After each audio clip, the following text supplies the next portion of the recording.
Үзэгч та бүхэндээ баярлалаа. Кофе зарласан нэвтрүүлэг ээлжид нэгэн шин зочтой маань зочтой студидээс болон шинэ мэдээллийг хүрэхэд бэлэн боллоо. За энэ удаагийн зочин маань Монголын хуульчдын холбооны хуульчийн нийтэд тустай мэрэгжлийн үйл ажиллагаа эрхлэх хорооны удирдах зөвлөлийн гишүүн Галбаатар өргөд ирсэн байгаа. Өглөөний мэнд хүргэе. Сайхан амарлаа. За явсан өглөөний мэнд. Өглөөний мэнд хүргэе. Тэгэхээр кофе сайн нэвтрүүлгийн манд уламжлалтай асуулт байдлаа. Тэгээд өнөөдрийн манд сонголт нь Италийн Segafredo Zanetti кофе, за мөн Шотландын Brodies цайны сонголтойгаа. Тэгээд цай уу кофе уу? Цай. За би ч гэсэн цай авч. За үзэгчтэй хоёулаа эхлээд Монголын хуульчдын холбооны үйл ажиллагааны талаар бас нэг товчхон мэдээллээр харилцаа эхлэе гэж бодож байна. За хизээ байгуулагдсан холбоо вэ? За тэгэхээр 2012 онд хуульчийн эрхцэн байдлын тухай хууль шинээр батлагдсан. Энэ өөрөө шүүхийн багц хууль нэг хэсэг болж батлагдсан л да. Үүнээс хойш хуульчдын холбоо бол доктортой үйл ажиллагаа явуулж байна. Одоо 5000 гаруй гишүүн хуульчтай мэргэжлийн өөрөө удирдах ёсны нийт эрхцэн хуулийн этгээд гэдэг статустаар явж байгаа юм л да. Холбоо нь өөрөө үндсэн үйл ажиллагаа нь болохоор хороодоор дамжиж үйл ажиллагаа явуулдаг. Одоо холбоо шүүхтийн хороо, мөсч хороо, прокурорын хороо гэх мэтлэн. Мөн миний бас өргөсөн шалтгаан болох нь хуульчийн нийт систем мэргэжлийн үйл ажиллагааны хороо гэж байдаг л да. Энэ хороо хизээ байгуулагдсан. За энэ хороо мөн адил хуульчийн эрхцэн байдлын тухай батлагдаад хэрэгжснээс хойш байгуулагдаад үйл ажиллагаа явуулж одоогоор нэг 150 орчим гишүүн хуульчтай. Хуульч төрхөдөө хороод ингээд хуваагдаад гишүүнчлэлтэй явцдаг л да. Тэгээд өдөр зөвлөлийн 9 гишүүнтэй ийм үйл ажиллагаа явуулдаг. Энэ хороогоос байгуулагдах болсон шалтгаан нь өөрөө 2012 оны тэр хуульчийн эрхцэн байдлын хувьд анх удаа нийт устай мэргэжлийн үйл ажиллагаа гэдэг талаар оруулж гисэн юм л да. Энэ ер нь хэзээс ямар ойлголт байна вэ гэхээр латин хэлэнд нь пропоно публицио гэдэг латин хэллэг байдаг л да. Нийтийн сайн сайхны төлөө гэсэн утгатай. Энэ нь өөрөө мэргэжлийн холбоод өөрөө тухайн мэргэжлийн үйл ажиллагаараа дамжуулаад нийтэд тустай мэргэжлийн үйл ажиллагаа явуулах хэрэгтэй гэсэн тэр агуулгаар явж байгаа. Яг нийтэд тустай мэргэжлийн үйл ажиллагаа эрхлэх энэ хорооны тухайд бол мэдээж жилдээ бас нэг тодорхой зорилтуудыг тавьдаг баг тийм ээ. Яг одоо 2012-13 оноос хойш өнөөдрийн хүртэл хугацаанд бол мэдээж тодорхой хугацаа өнгөрчлөө. Энэ хугацаанд хийж хэрэгжүүлсэн хамгийн том ажил нь, хамгийн том ололт нь бас юу байгаа бол? За хэд хэдэн үйл ажиллагаа бол хамгийн том нь гэх юм бол өөрөө энэ ойлголт одоо хуульчийн нийт тустай үйл ажиллагаа гэдэг нь харьцангуй шинэ ойлголт. 2010 оноос төлөвлөгөө яригдж л та. Энийг хуульчдад ойлгуулах гэдэг нэлээд чухал ажил байсан. Энэ бол одоо сая 2016 онд бидний бас гол хийсэн ажил нэг орон нутгийн хуульчдтай очсон энэ үйл ажиллагаа танилцууллаа. Хороогоо мөн өргөжүүллээ.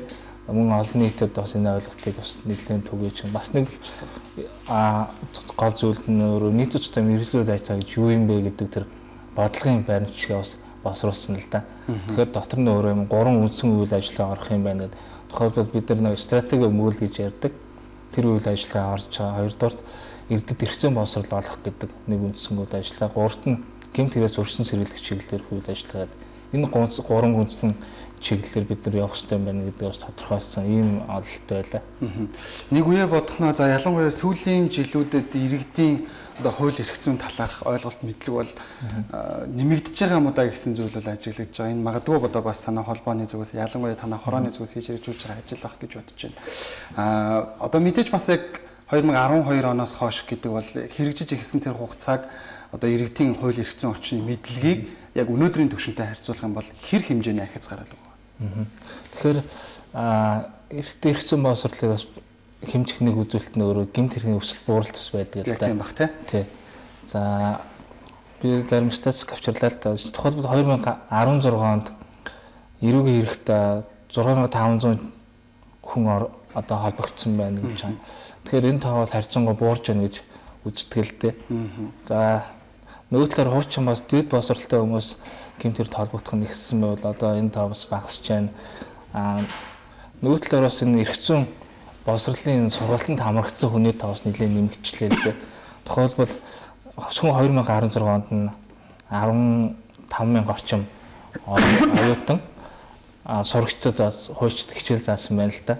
Тэгэхээр эрх зүйн боловсрол олох үйл ажиллагаад өөрөө тасралтгүй байнга хөрвүүлэх шинжтэй үйл ажиллагаа. Энэ үйл ажиллагаа маань сая бас докторжоод одоо цаашаа өргөжих тал руугаа явж байна л да.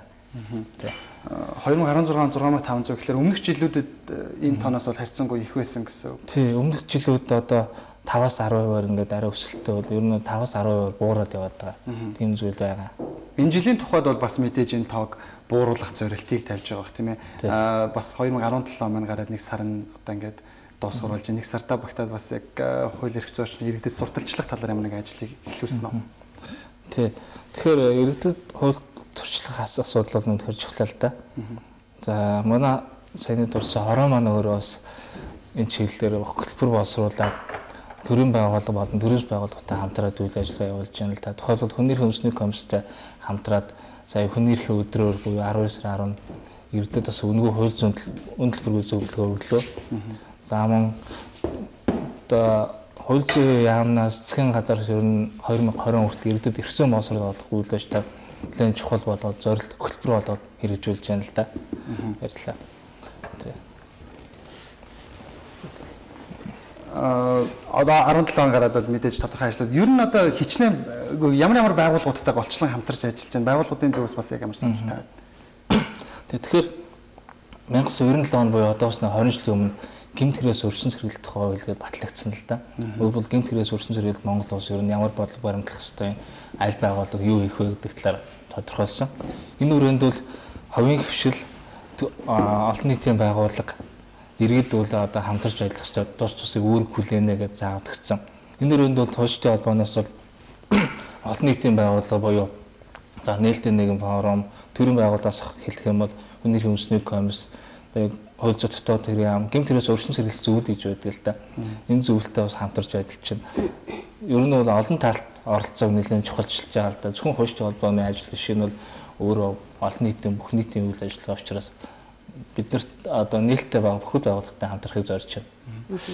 Нэг үеийн утгад бол одоо энэ яг иргэдтэй ажилдаг ч гэдэм үү одоо энэ шүүхийн байгууллага ч гэдэм үү ингээд тодорхой хэмжээгээр бол нээлттэй болсон. Гэхдээ нөгөө иргэд бол бас тэр бүр өөрийнхөө одоо авах ёстой мэдээлэл авч чадахгүй. За дээрэс нь одоо энгийн бүр одоо нөгөө боловсралгүй хүн хүртэл нөгөө энгийн ойлгомжтой байдлаараас авч чадахгүй. Би ерөөсөө энийг ойлгохгүй байна. Яг энэ хуульчид яг нөгөө мэрэгжлийн үүднээс тайлбарчих юм аа. Бидэнд одоо ингээд энгийнх ойлгохоор одоо тайлбарламаар байна гэдэг юм уу. Тэгээд нөгөө ойлгохгүй хүн чинь тэрийг одоо ингээд буруу шийдвэр гарлаач гэдэг юм ингээд цааш яадаг. Ийм асуудал дээр бас анхаарах хэрэгтэй болов гэсэн. Тэгэхээр өөрөөр одоо гэмт хэрэгээс өрсөн сэргийлэх хэрэгсэн боловсрол олох гэдэг нь цаана өөрөө хууль тогтоомжийг сурчлах асуудал зайлшгүй яригддаг л да. Өөрөөр хуулиар мэдж төвчл гаргахгүй мөн хэрэгсэн боловсролтой болдог. Тэгэхээр хууль тогтоомж маань өөрөө харьцангуй мэрэгжлийн өгүүлбэрээр бичигдсэн байдаг. Шууд уушаад ойлгоход бол хялбар биш. Тэр өнөөдөр ямар зохицуултад явж байгаа гэхээр хууль тогтоомжийг тухайн одоо таны хэлдгээр баг хороонд бол баг хорооны засаг дарга болон эрдэнэ хурлын төлөөлөгч нь хууль тогтоомжийг таниулах үүрэгтэйгээд заагдагдсан байна л та. Тэгэхээр өөрөөр иргэдэд хамгийн ойрхон одоо этгээд нь бол тухайн баг хорооны засаг дарга байдаг. Тэгэхээр баг хорооны засаг даргад ийм хэрэгцээ боловсрол үйл ажиллагаа олох үйл ажиллагааг бас одоо чадахжуулах хэрэгтэй байгаа. Нөгөө талаар зөвхөн одоо ийм хууль хэвлэгдэжээгээд хууль өгөх үйл өөрөө хангалтгүй. Тухайн хуулийг юм энгийнээр ойлгомжтой байдлаар таниулах хэрэгтэй л дээ. Зөвхөн одоо бас нөгөө талаар уншиж чадахгүй юм байвал текст бичвэрээр бас өгөөд авахгүйгээр өөрөөр зургаарч гэдэг юм маш энгийн байдлаар ойлгож тайлбарлуулахад бас чухал байгаа. Монгол улсад 4-500 шахам хууль байдаг. Яг энэ хуулиас бол бас хүний амьдрал өдөр тутам хэрэгтэй гэлтгэр ирүүрийн захиргаа гэлэг өдөр тутмын хөдөлмөрийн үйл юм ингээл явчихдаг.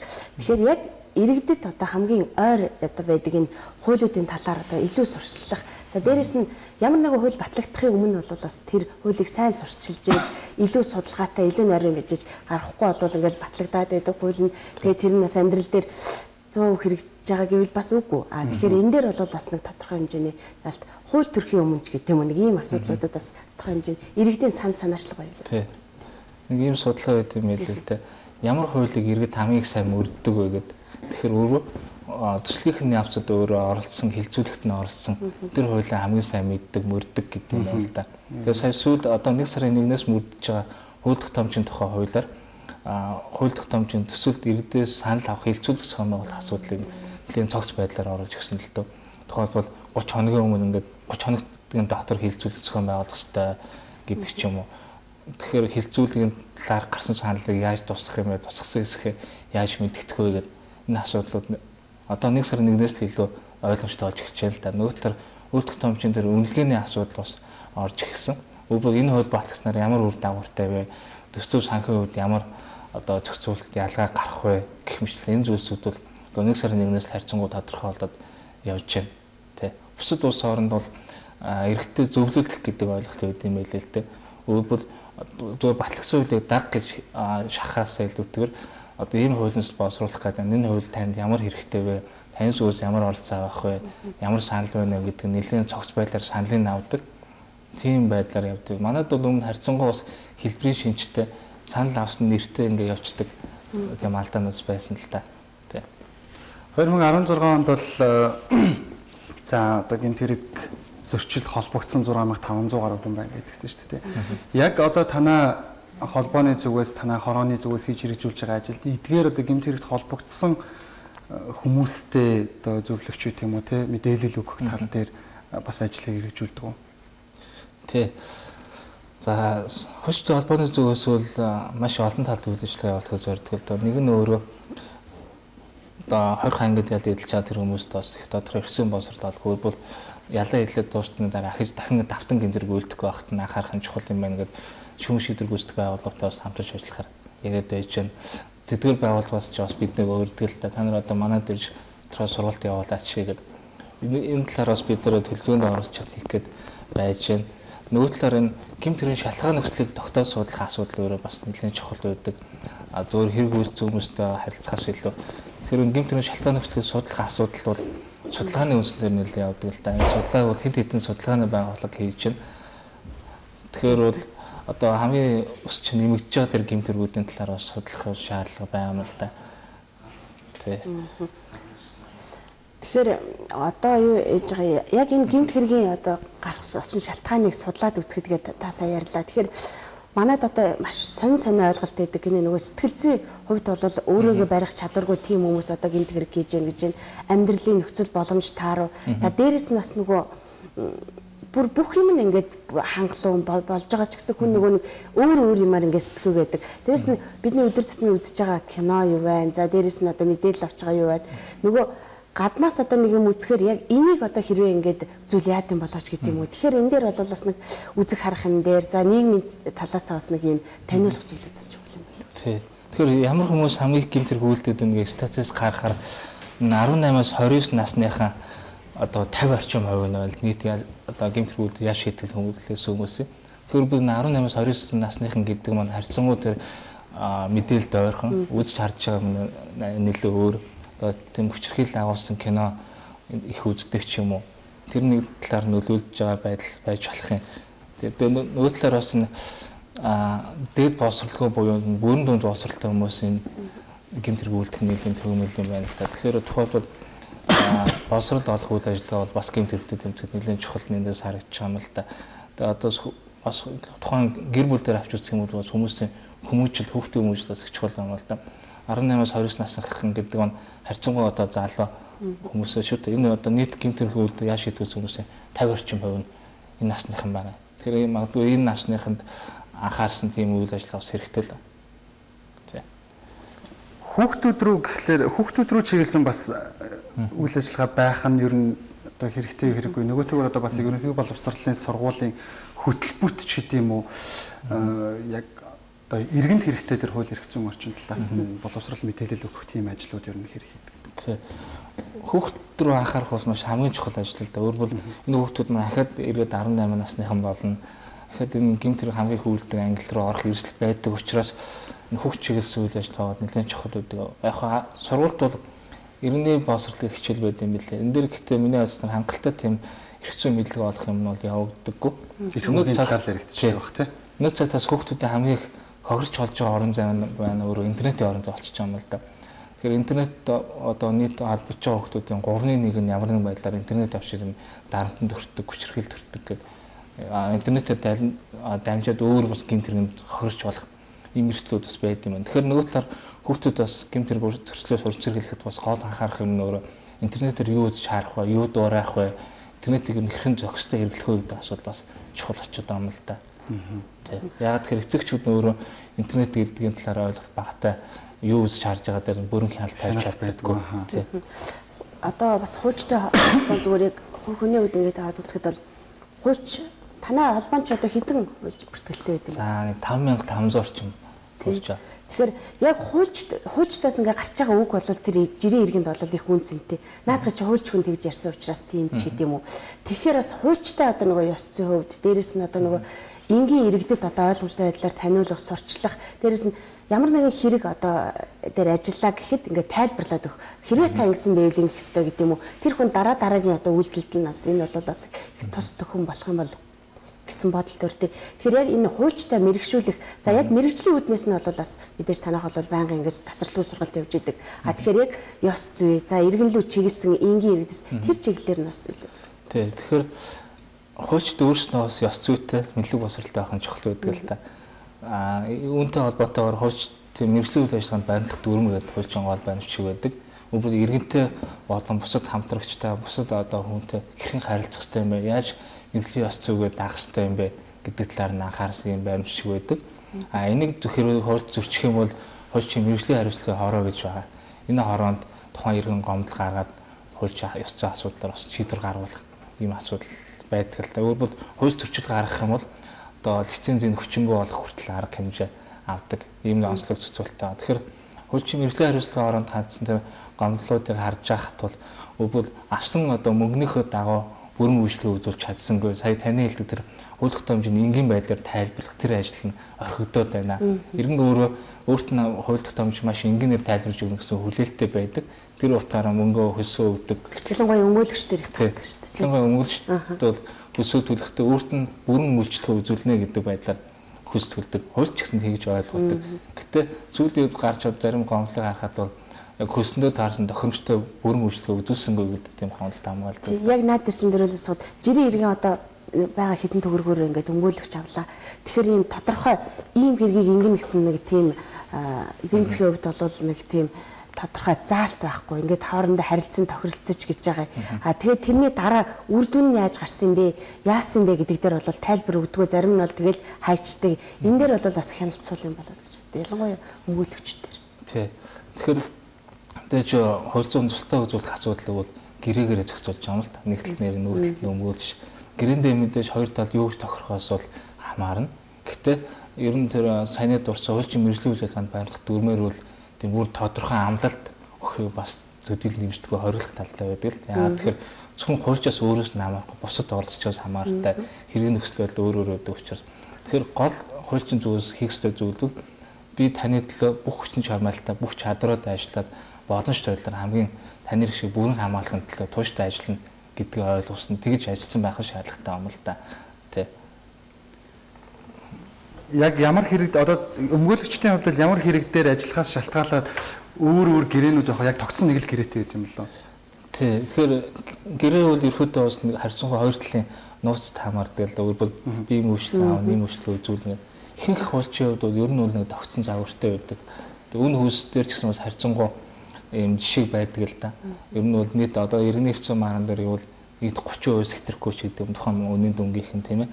Тэгээд мэдээж хуульчд өөрсдийн туршлага чадвараас хамаарат үнэлгээнүүд нь өөр өгдөг л да. Олон жил ажилласан туршлагатай нэг салбараа мэргэжсэн хуульчийн үнэлгээ нэг өөр, залуу хуульчийн үнэлгээ бас нэг өөр гэдэг ч юм уу. Ер нь хуульч толгоос нэг одоо хуульчийн лавлаа одоо жил бүр ингээд шинжилж хэвлэдэг л дээ. Өөрөөр иргэдэд бас сонголт олох үүднээс за ийм хуульчд манай дээр байна. Ийм туршлагатай, ийм онцлогтой, чадвартай гэдэг нь. Тэгэхээр энэс иргэд өөрөө харж чагаад одоо сонгох ийм боломжтой байгаа юм л та. Тухайлбал за би оюуны өмчийн маргаанд сонирхож байгаа юм бол оюуны өмчөөр ийм хуульчд юм иргэсэн гэдэг чагсаалт нь гараад өгчдөг. Тэгэхээр бол хуульчдын талаарх мэдээлэл иргэд бол хуульчтай холбоос авах боломжтой. Энэ хуульч өөрөө ёс зүйн төсөл гаргаж ирсэн үгүй юу гэх мэт тэр мэдээлэл авах боломжтой. Нөгөө талаар хуульчдын вебсайт холбооны вебсайтн дээр одоо арга хэмжээ аврагдсан тэр хуульчдын мэдээлэл ингээд тавьчихдаг л да. Тэгэхээр хуульцаа сонгохдоо тэр мэдээлэлээс харж байгаа. За энэ хуульчийг сонгож болох юм байна, болохгүй мэн гэдэг мэдэх боломжтой очиж байгаа. Жирийн иргэн танай хуульчтай холбоон дээр очиод мэдээлэл авъя, зөвлөгөө авъя гэх боломж нь хэр байд юм бэ? Тэгээ хоёр янзаар иргэдэд хуульчтай бол зөвлөгөө өгч байгаа. Нэгдүгээр за төлбөрийн чадваргүй иргэний хувьд бол төлбөрийн чадваргүй иргэнд хууль зүйн тусгай үзүүлэх асуудал хариуцсан хороо гэдэг юм л да.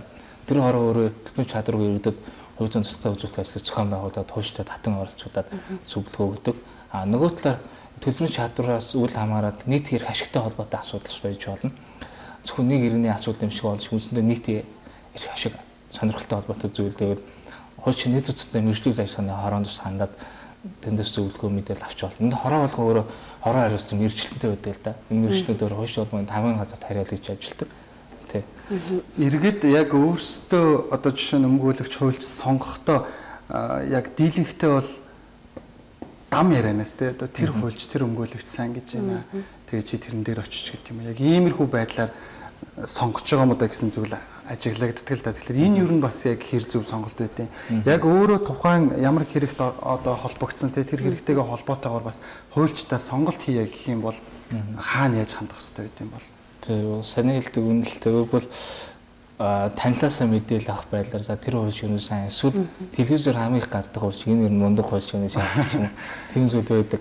Тэгэхээр бол хуульчийн гол чадрыг тодорхойлох зүйл нэгдүгээр хуульчийн холбоон дээр байгаа тэр мэдээлэл гэдэг л да. Хуульчийн нэгдсэн бүртгэлгээд тэр нь хуульчийн холбоон дээр байждаг. Тэгэхээр иргэд бол хамгийн бодиттойгоор зөв хуульчаа сонгох арга бол хуульчийн холбооноос лавлах одоо за би энэ хуульч авахд энэ хуульч зуршил гаргах нь үгүй юу, энэ хуульч өнөхөр энэ салбараа мэрэгсэн үгүй юу гэдэг нь хуульчийн холбоо хамгийн бодиттойгоор тодорхойлж өгнө л дөө. Тэ. Мэдээж найз нөхдөсөө ч юм уу лавлах нь бол нээлттэй. Тэ. За яг хуульчтай холбоотой бас нөгөө мэргэжлийн шалгалттай холбоотой ч юм бас зарим зүйлийг хэлж байна. Хуульчтай холбоо сая өнгөрсөн амар шалгалт авсан шүү дээ. Илж ирсэн. Тэгэхээр 1000 гаруй хүн өгөө тэндээс бол одоо 100 хүн гэдэг чинь 10 хүний нэг л тэнцэж гэсэн үг шүү дээ. Тэгэхээр яг юмаа мэдээд идэг яг шалгалт авахар тэгэхээр энэ дээр бол бас нэг сонин зүйл харагдаад байгаа юм л. За дээрэс нь нөгөө жишээ нь нотрид толох гэж байгаа хүн гэхэд одоо шалгалтанд орохгүй байгаа шүү дээ. Тэгэхээр энэ дээр бас зарим талаар шүүмжлээд юм л шууд өөрөөсөө одоо мэрэгшил дотор сонгон шалгалтанд ороод орчиж байна. Тэгэхээр энийг бол бас дэмий маа бас энэ шалгалтыг өгч явах зүйтэй тэгжээж энэ хүний үнэлэмж гарна гэсэн юм бас асуудал хэрэгтэй. Тий.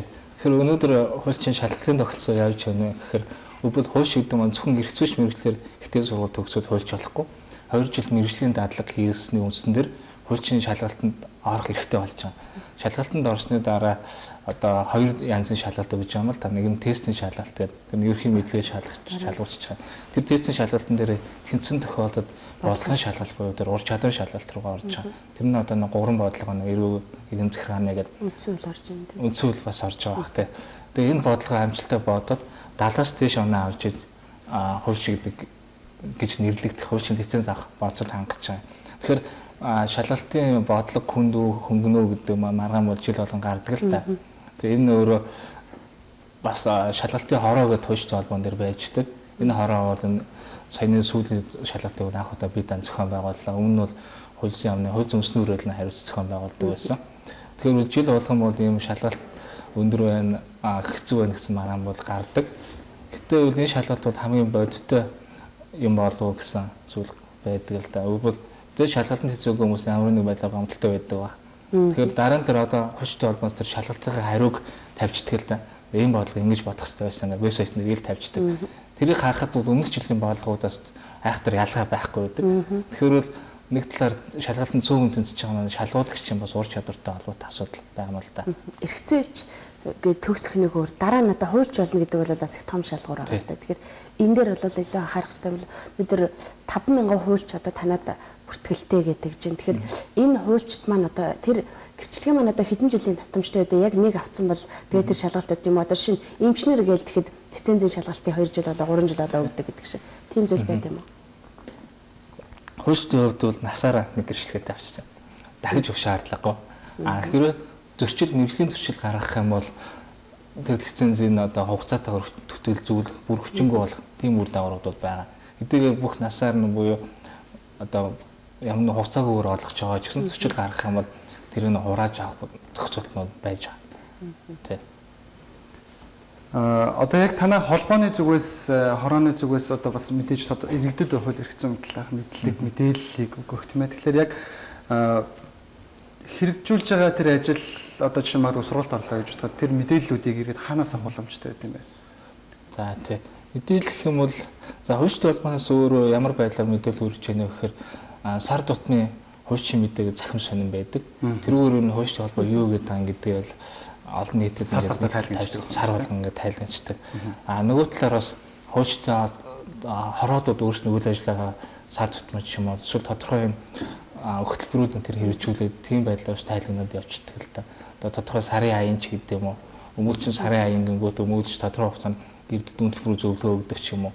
Тийм байдлаар өөрчлөлтийн төр үзүүлэх авчтай мэдээллүүдээ хамт ингээд багцлаад аваа явуулдаг. Тийм зүйл байгаа. Нөгөө талаар бас энэ уулзалт манаас нийтлэлийн мэдээлэл өгч хэлбэр тийм ээ. За аль болох эрдэд нээлттэй байхыг л зорж байгаа. Ус нийт хэрэгцээ хуулийг итгэдэлтэй. Цахимаар ер нь мэдээлэл олгох ажлыг төлөвлөж байгаа юу? Одоо сүүлийн жилүүдэд бол яалтчгүй иргэд маань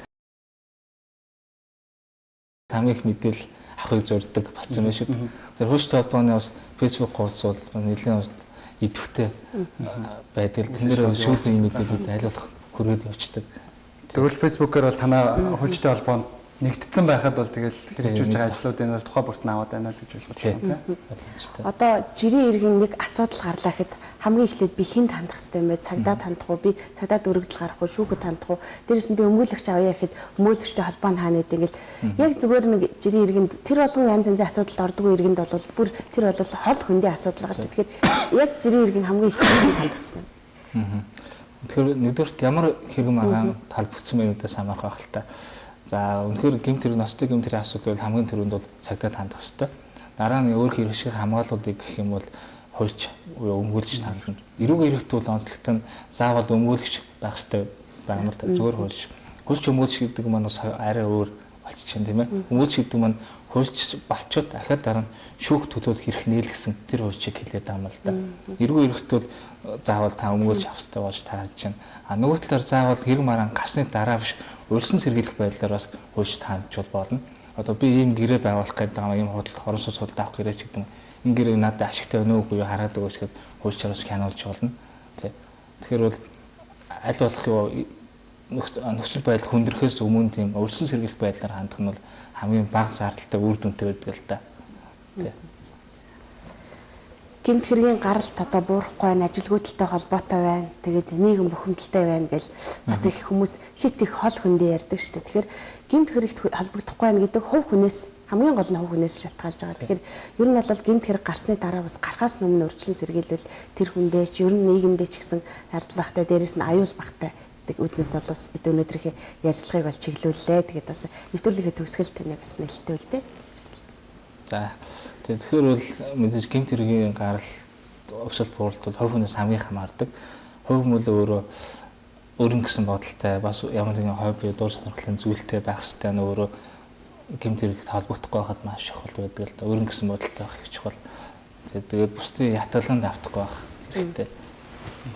За маш их баярлалаа. Шинэ 7 хоногийн бас шинэхэн өглөө бидний урилгыг хүлээн авч ирж иргэдэд маань эрх зүй одоо хуульч иргэн хоёрын хооронд одоо холбооны талаарх тодорхой мэдээллийг өгсөн танд маш баярлалаа. Иргэд маань ч гэсэн үзэгчид маань ч гэсэн бас тодорхой мэдээллүүдийг олж авсан байх гэж бодож байна. Тэгээд ер нь бол одоо яг Монголын хуульчдын холбооны хэрэгжүүлж байгаа үйл ажиллагааг одоо цаг тухай бүртэн